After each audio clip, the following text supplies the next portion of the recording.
my name is Christy Russian. This is speech number 2 from the spring nursing class of 2015. And I titled my speech Managing Unit-Specific Change in the Journey to Get There. Okay. Definition of change: to make or become different, the alteration of the current state. And unit-specific change in healthcare is necessary to improve patient outcomes, but there's always risk involved. You must plan for change to be successful.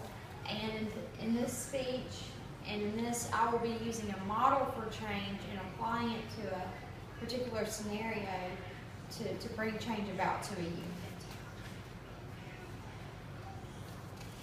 Okay, this is the model for change that we'll be using. There's 3 considerations for change. You have to scan your environment, reflecting, and integration. Those are the 3 parts of the model. Applying this model into the unit scenario to implement change. The target unit that I chose is actually my clinical environment, and it is the radiology department at Ocean Springs Hospital. The target population and problem is there's more needed education involving tests that contain IV contrast dye. And the reason I chose this is because diabetic patients in particular, and patients with kidney failure, they're more at risk with these tests if they don't follow proper instructions, take the test prior to their blood test prior to the CT scans and things of that nature. And then if they don't hold their metformin 48 hours after the procedure and drink plenty of fluids, that can cause permanent damage to their kidneys, and we don't want that. So I thought it was pretty important. Taking steps to implement the change using the model, like I said before, scanning your environment, reflecting, and integration. Okay. First, we're going to start with scanning the environment. You want to scan your environment to implement change, and it's basically an assessment. The leader must assess the environment. You get data from multiple sources, from your patients, from your staff, callbacks, comment cards, audits, patient outcomes, feedback from everybody. Previous experiences on the unit. What problems did they have before? First of all, patients didn't know, oh, I'm not supposed to have this test prior to this procedure, and they get to the hospital and they get canceled and they're upset. Or, oh, well, I don't know what medicines I'm taking. My caregiver puts them in a box and sets them up for me, and I'm not sure. So there's more education that needs to be implemented in this situation.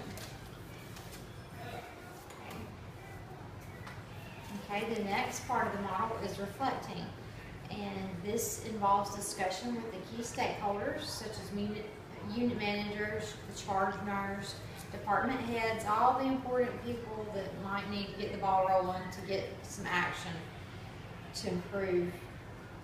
Choose quality, not quantity. When you are reflecting, you want to choose a team and team members who are going to add value to your argument and add value. You don't want anybody who has a negative attitude, and only choose members who add value and get rid of those who don't. Simple as that. Consider your past experiences. In the past, patients failed to adhere to the instructions, and the potential risk is permanent damage to their kidneys and even possibly death. So we don't want that to happen. Integrating is the last part of the model. We want to assimilate data, and it gave the example of making a business plan, so that's exactly what I did for my project. The vision is to improve patient outcomes by better educating the staff, obtaining correct patient data, and making changes in policies and procedures within the next 6 months. That's still might not be doable, but that's my plan, to get things going in the right direction in the next 6 months. And the mission is to prevent adverse patient outcomes on the unit. Any adverse patient outcomes. Okay, my objectives. Patients will have no kidney damage from IV contrast. They will have their blood test drawn as they should, and their BUN and their creatinine levels prior to their test, and they will be aware that they need those. More education and communication with the patients. They will not take their metformin at least for 48 hours prior to the test. That's to prevent kidney damage.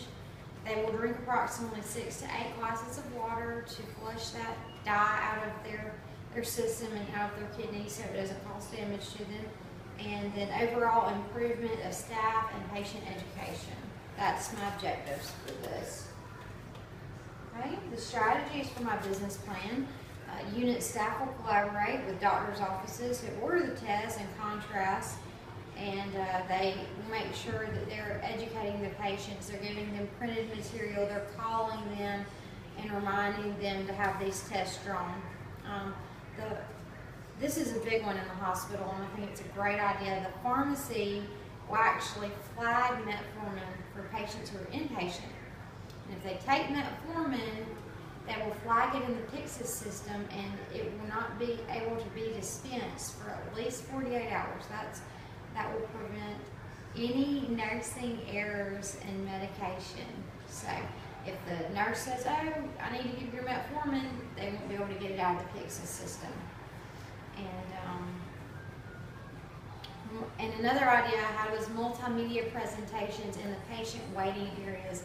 Like they're sitting there waiting to go into the test. There's a multimedia presentation on the TV reminding them of not to drink enough fluids, to not take their metformin, and to do their blood tests and possible allergic reactions and things like that. We could have a multimedia presentation in the patient waiting area as well as when they're waiting for the test. So that's another way of visual to help teach patients. Staff, this is so important, and this happens at my workplace too. We need correct phone numbers, working phone numbers for patients. So when we call them back to say, how are you doing? Are you having any reactions? Did you stop taking your metformin? We can actually get in touch with the patients. Also, we can incorporate the RNAO approved models, more education into the staff education. We need to make it mandatory that they have more education on this and new ways to teach and communicate with their patients. Okay, action plan. Reach an agreement with the doctor's offices regarding the policies and blood tests, a written agreement of policy, work with the tech department and hospital heads to update the Pyxis system. Now that's going to be a big one. Have new educational material become mandatory to staff like I just talked about. Work with management to update changes made to policies and procedures within the 6 months. And that is get it in paper, make it mandatory hospital-wide. Okay. And in conclusion, in order to implement change on a unit team, leaders and staff must be aware of their surroundings. Have the right team, learn from the past so it can be used in the present, and have a plan so that the change and innovation may be successful. You have to have a plan. Okay?